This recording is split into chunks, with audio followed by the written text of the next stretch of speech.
Kumbaga na-bothered kasi ako mamay, naapektuhan ka pagdating sa emotions. So doon na nalasa sa akin mamay ang ang manyakis at pipigilan. Kahapon talagang napamura talaga ako mamay. Hindi na ako nagmumura sa yung sabi sa akin ni Japper, ibulgar na para para magtanda. Yun mga may climate check tayo. So okay na dito yung panahon, medyo nag-o-open na doon at hindi pa rin natitigil yung ulan, pero at least hindi na siya tulad nung kagabi na talagang grabing hagupit. Yan, natuloy na itong tubig galing yan sa bundukan. Kasi bundok dito sa taas namin yan lakas ng agos diba? Hindi siya halata pero ang daming tubig na talagang bubuhos. Tingin na tayo dito sa baba mga kamay. Tsaka siguro ko mga kamay na napapanahon na may sasabihin ako sa inyo mga kamay. Talagang alam nyo yun, kailangan natin sabihin tsaka banggitin sa inyo kasi malalaman nyo rin yung mga may maulan pa rin pero medyo medyo open na compared kahapon na ganito sarado.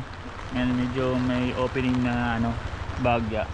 Ibig sabihin medyo paganda na yung panahon, although naulan siya pero ox lang yan, hindi tulad kagabi talagang totoo pala yung sinasabi niya na mag-start ng 8 o'clock yun.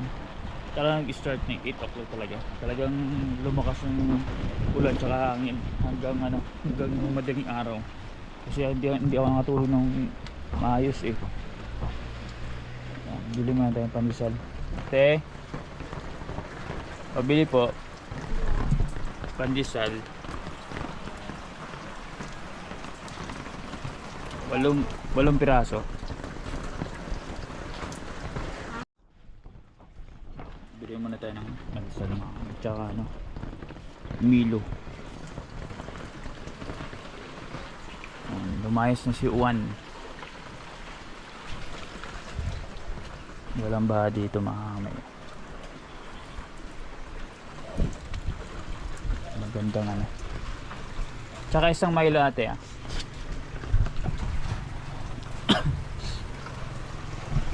ba't naging open ito? Paparentahan siguro ito. Bagong ang tanging alulod.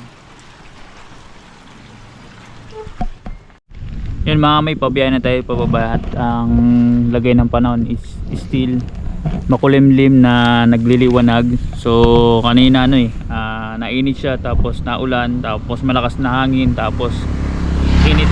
Medyo mainit mga may, hindi tulad ng kahapon na talagang sobrang dilim. So ngayon naglalaban na pong init tsaka araw. So hindi ko alam kung yun na ba o okay na yung panahon. Pero sana umokay na kasi para at least maibsan na ng natin na alalahanin yung mga iniisip ba sa ganitong sitwasyon. At the same time may yun nga mamaya hanap lang ako ng magandang pwesto.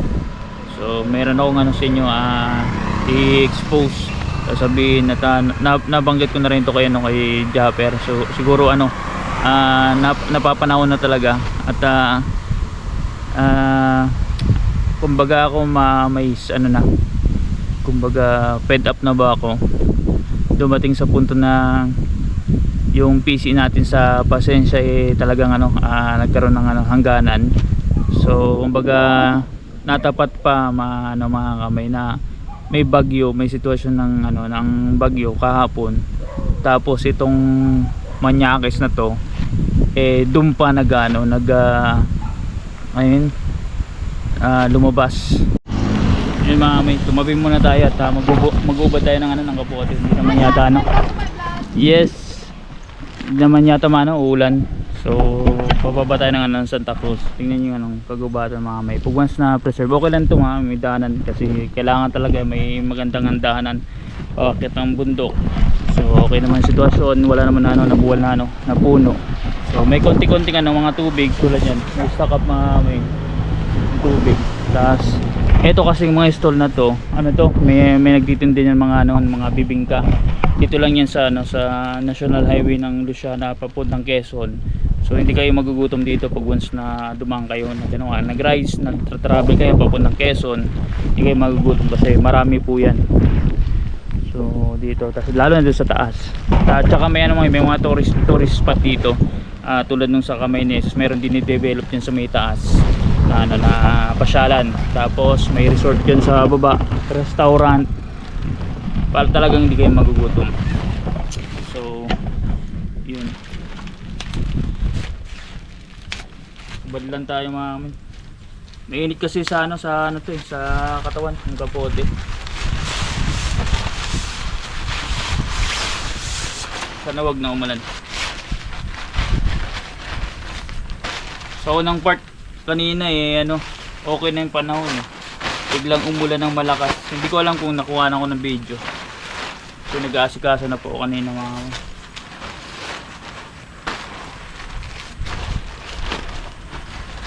punong-puno yung natin yung compartment parang pakapal na papunta dun yung yung hindi kasi kita sa sa video mga yung yung hangin ang bilis buti na may biyahe yung mga jeep kasi iba cancel yata, nagka-cancel sila, punuan yan may biyahe kasi baka selective lang nagbiyahe. Ang lakas talaga kahapon mga bumira ng mga alas 8, tama yung sa balita, alas 8 ng gabi hanggang madaling araw. Ganun lang kaya ko hindi ako nakatulog ng gaano, tsaka bothered nga ako sa nangyari kahapon. Yun, tambay muna tayo dito mga tsaka gumulong yung helmet ko, sobrang lakas ng hangin. Yan nabasa, pero susutin pa rin natin yan, tsaka ipapa-cleaning ulit natin. So nahabol ko ng bagya pero sumabit pa rin at nabasa ng nabasa yung side.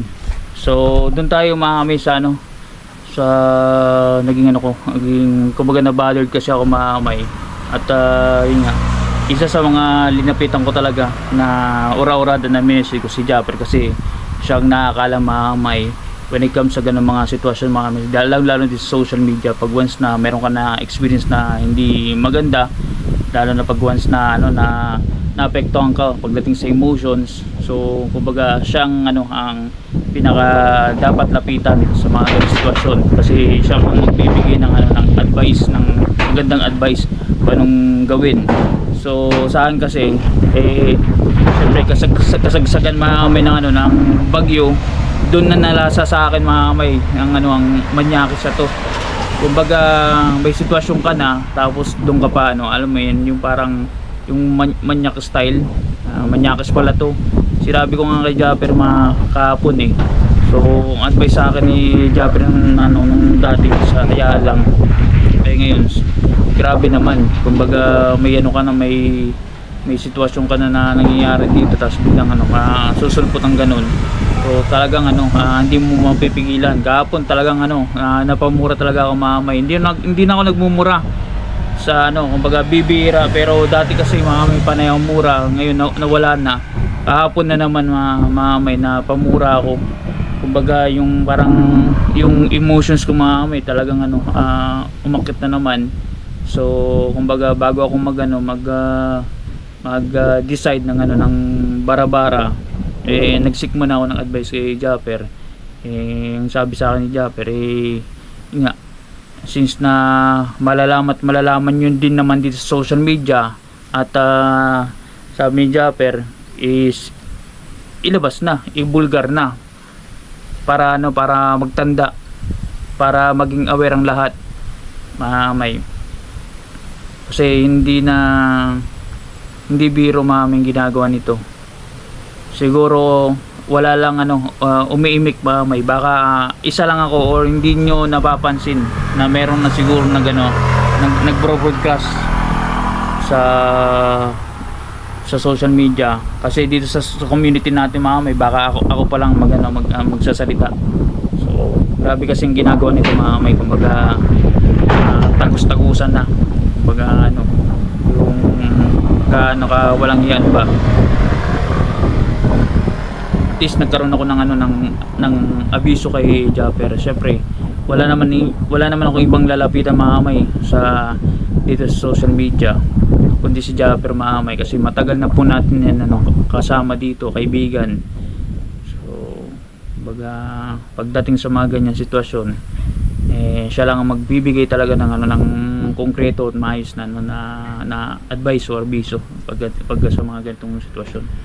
So since na may tayo, may authority or may authorized tayo na sabihin to galing mismo kay Japper, sasabihin ko dito sa vlog para maging aware na kayo,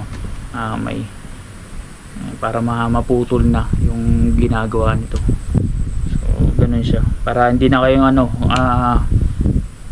ma-frustrate o baka kayo mapirwisyo kayo later on. Kasi ako mamay, ang haba ng ng pasensya ng PC ko mamay, matimpiin ako, pero not to the point na ganito yung natin mararanasan ma-experience. Hindi sa lahat pala ng pagkakataon yung parang i-neglect mo na lang, i-set aside, hindi pala. Kailangan mo palang sagihin o pitikin. So yun din ang sabi sa akin ni Japper. Kumbaga palagan din, kumbaga. Kasi maraming maapektuhan, hindi lang ako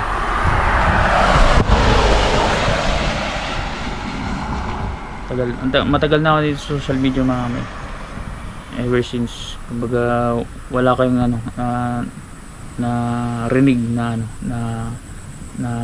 ganitong sitwasyon mga kamay na kinakaharap ko.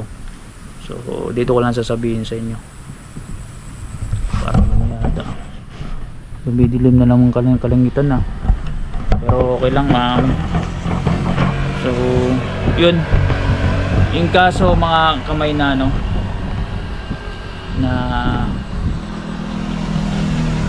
may experience nyo yung na-experience ko na manyakis pala to, pusang gala to si Meta. Manyakis pala yan, may sobrang manyakis yan mga may, kasi sobrang tagal ko na sa social media, sa Facebook, di ba? Sobrang tagal ko na diyan. Minimum 12 years na ako dun sa kaka 12 years ko lang kahapon. Tapos di ba may bagyong uwan. Tapos matagal na po ako nagpo-post diyan, videos, photos, stories, lahat may pusang gala na to. Nang dahil lang kay Luningning, siguro ko 2 post ng video ni Luningning, ay video ng ng photos ni Luningning, napansin ako ni Meta. So ibig sabihin mga kamay, yung nakikita ko din sa social media mga kamay, lakas grabe. Kuha kamay. Yung nakikita ko nagpo-post mga kamay sa social media na mga sexy, dumalabas-labas ang alam niyo yung mga kamay, huwag sanggala. Hindi nila kaya pala madaming napoprostrate na nag-iba naglalabas na nakatupis na ganito ganyan, tapos hindi pa na nabibigyan ng reprimand, ng strike, ng violation. Dito kami na nagagawa kami ng content na ganito ganyan, hindi ma-monetize o sanggala. Doon ko napagtanto kay Meta na manyakis wala to. Kailangan pala pa-sexy ka para ma-monetize ka, ma-invite ka. Kasi di ba binago niya ang content monetization program. Binalik yata nila sa 5,000 followers tsaka 60,000 minutes ganon. Dati ay invite lang. Ngayon parang isa ako sa mga na-exempt doon sa program na yun. Na-invite po ako kahapon. Ayan pagbira kasagsagan ng bagong. So in-invite ako nagulat ako na nag-notify dun sa sa Facebook na pwede na ako mag-apply. Din in-apply ko. So si Luningning lang pala makakapagpano sa iyo. Lintik ka. Aba. Matindi ka Meta. Manyakas ka pala talaga. Minisis ko si Japper sabi ko manyakas pala to si Meta. Hayop na yan. Pero natuwa ako mga kamay. At least na-monetize ako dahil dun sa ano na yun, sa dalawang photos na yun. Kasi yun lang naman mga kamay, nagkaroon ng magandang engagement sa totoo lang. Ang mga previous ko na mga videos, mga photos, hindi naman masyado na-engage, hindi naman napapansin. Tapos ang pinakamalip doon, na-invite ako mga kamay, less than 5,000 followers ako. Nasa 4,000 pa lang ako, mahigit. Tapos yung minutes ko, wala pa yata mga kamay. Hindi, wala pa 60,000 minutes. Malabong magkaroon ako ng 60,000 minutes na watch time. Kaya sobrang thank you, nagpapasalamat ako kay Papa Meta kasi dahil sa sa pagiging babae ni Luningning. Yan pala magiging susi. Kaya diyan sa mga mga content creators na frustrate na gumagawa ng mga content na magaganda, matatagal na sa Facebook, hanggang sa naging Meta na nga hindi pa rin ma-monetize. Tapos ang lalaki ng ng followers, mga watch time, hindi pa rin ma-invite. Yun ang gawin nyo. Pusang gala na yan. Magpaano kayo, magpakuha kayo ng hindi ko in-advise mami. Para sa akin mami, yung kasi naging susi sa akin mami. Para ma-monetize ako. Nagkaroon na ako ng content monetization mami. May kita na yung reels ko, post, stories, yung photos, yung text. So nag-start na po siya kahapon. Hayop na yan. Matindi to siya si Meta. Napawaw ako sa Dali. Kumbaga, yun na pala ang susi. Yan, sa mga kasamahan ko dyan dito sa social media, lalo sa YouTube na nakapanood yan. Ganun pong gawin nyo kasi marami nagbibigay ng advice. Ganito ganyan, magyakap-yakap, ganito ganyan, tapos mag-create ng ganitong reels. Yun na pala maging susi. Magpa-sexy lang kayo ng bagya, mapapansin kayo ni Meta. Kasi engagement so doon ako nakakuha talaga hindi siya kalaki na engagement, pero kasi nag-notify sa akin mga kamay na yung photos ko mga kamay, ang laki ng engagement na nakukuha. Sa normal ko, pabihira. Wala stick to si Meta. Kala nyo kung kung sino manyakis so si Meta po manyakis. Bihira. Natawa nga si Japper yun na pala. Napansin din tayo sa wakas after 12 years. Hay nako, Meta, ikaw na talaga, manyakis ka. Inis ako siyo.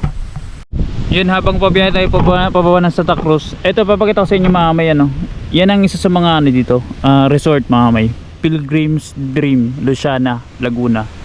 So yan, halos fully developed na po yan. So pwede kayo mag-stay dito, gusto ng bakasyon. Nasa National Road lang siya ng Luciana, Lokban Road mga kamay. So sa unahan, nandyan lang po napakalapit lang po, siguro mga 200 meters yung papuntang Hulugan Falls. So dadaanan din natin mga kamay. So I think kay Maring May Santos, nakita ko sa Facebook, naitag kasi ako ni Mami Jing na parang nagandahan siya sa Hulugan Falls. Tapos nakapunta na rin kami doon na Japper Sniper. At nung pumunta ako sa Bukana, nabanggit niya sa akin ni Japper na na plano niyang bumalik siguro ko marami yan na kasama siguro yung Team Gunggong tsaka si Naan, kasi nung time na yun kami lang, si Japper, team ako, si Tito Pard, si Daddy Nick tsaka si Mrs. ko, tapos si Mami Jing yata, hindi ko alam basta konti lang po kami nun. So sa pagbabalik ni Japper, syempre marami na yun, kasama na siguro yung ibang Bukana vloggers. So mag-i-invite siya, kaya hindi ko alam kung nagbago na yung niya procedure, kasi during that time katatapos lang po ng pandemic. So let's see kung kailan nila plano, pero much better mag-inquire lang ako doon dito sa barangay kung anong magiging proseso, at the same time kung anong pinaka magandang month na pumunta na maayos yung tuluban ng falls sa Hulugan, na clear siya, maayos yung patak ng tubig. So para alamin natin, para masabi ko kay Japper. So dito pwede sila pumunta din kasi lapit lang may dyan, may mga restaurant dyan, may inuman, may infinity pool, tapos meron dyan na ATV, may golf cart, tapos meron din falls dyan yung sinasabi na Aliw Falls. So pwede kayo pumasok dyan, maglakad papunta sa falls. at the same time mag-kart, mag ATV. So marami kayong maano dito magagawa na activities. May ano dyan, may zip line. So kasi nung time na yun, mga 2020 basta nung dinidevelop pa lang yan, nakarating na kami dito pero hindi pa ganito, hindi pa ganyan ka totally buo. So yung building pa lang doon sa loob ang napunta namin, tapos swimming pool, yun lang. So yan, papakita ko sa inyo sa unahan bago tayo pababa na tayo ng Santa Cruz Yun mga may, ito na Hulugan Falls. Yan, papasok po dyan. May dyan, may nag-assist na taga barangay. Dyan nyo po malalaman yung proseso kung paano papunta ng Hulugan Falls. Ayan po, dito po yun sa barangay San Salvador, Luciana, Laguna. So yan, madami, maglalakad kayo papasok. Kung may service kayo, papasok dyan, tapos stop muna kayo, registration, tapos mayroong mag-guide sa inyo na tour guide papunta sa Hulugan Falls. So hindi ko alam kung magkano ang bayad. Hindi ko kasi hindi ko malaman kasi si Japper ang nagbayad nung time na yun So tapos pagkatapos nyo mag-restro, may pupunta kayo, may parkingan dyan, tapos mag-umpisa na kayo maglakad pababa. So dapat kayo, nasa kondisyon po kayo mga kamay ha.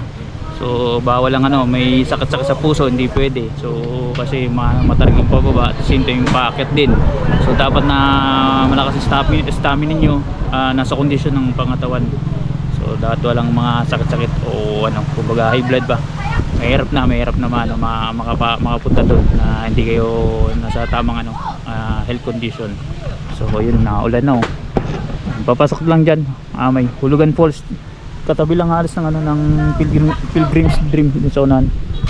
So yun, biyahe na tayo, pabasa na lang tayo mga kamay. Yun mga kamay, dito tayo ngayon sa boundary ng Cabinte.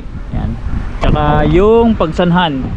So itong makikita nyo sa Cabinte Cabinte Falls. Yan, Bumbungan Eco Park. Yan, Cabinte ang Underground River and Caves Complex. Pero yan, halos magkadikit po yan sa sa alam ko sa Pagsanhan Falls. Kaya yan ang mga tourist spot dito.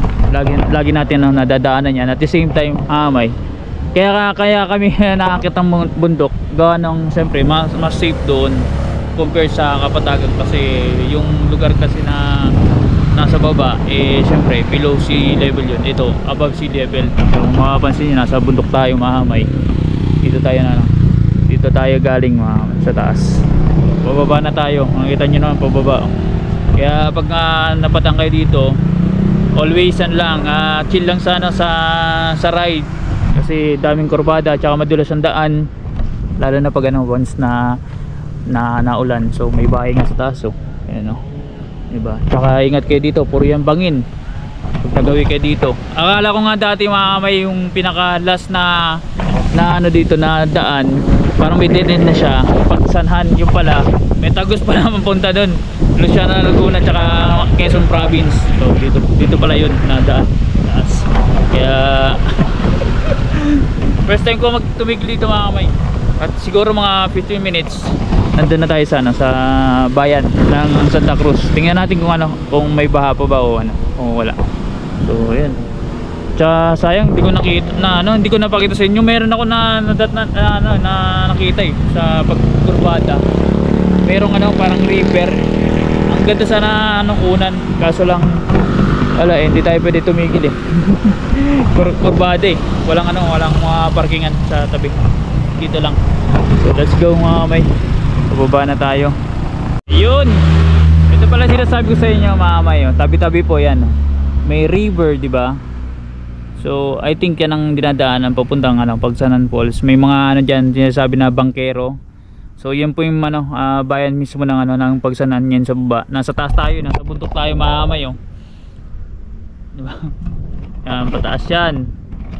So yan, at least na very preserved yung kagubatan yan. Ito yan sa may bandang sa amin, kaso lang pinagtatapunan ng basura. So sana walang magtapon ng basura diyan, lalo pag mga nyug yata yan. Yan po, may tagos yan, diba? Tsaka yung nakikita nyo doon sa may bundok tapos may tubig, parang yan po yung Laguna Lake or Laguna Dibay. So hopefully yan kasi nagkukos sa Santa Cruz sa bayan na pag once na nag-overflow yan mamay sa due to heavy rains, yun may na ano napasok sa ano sa bayan ng Santa Cruz, tapos may mga ilang barangay may nalubog sa baha. So yung ibang part naman sa Santa Cruz daw, sabi ni Tim at least na nasolusyonan na, hindi na siya ngayon na baha. So sana mas magtuloy pa maging flood free ang Santa Cruz, kasi mas maganda yun sa isang bayan. Nakikita nyo na maunlad talagang bayan pag once na yung nakokontrol yung mga yung pagdating sa calamity ba, isa na yung yung pagbaha. So kumbaga kita nyo na alam nyo na yung flood control. Grabe lakas ng hangin mahamay, pinapalad yung natin e-bike. Kita yung hangin, grabe lakas, ulan pa.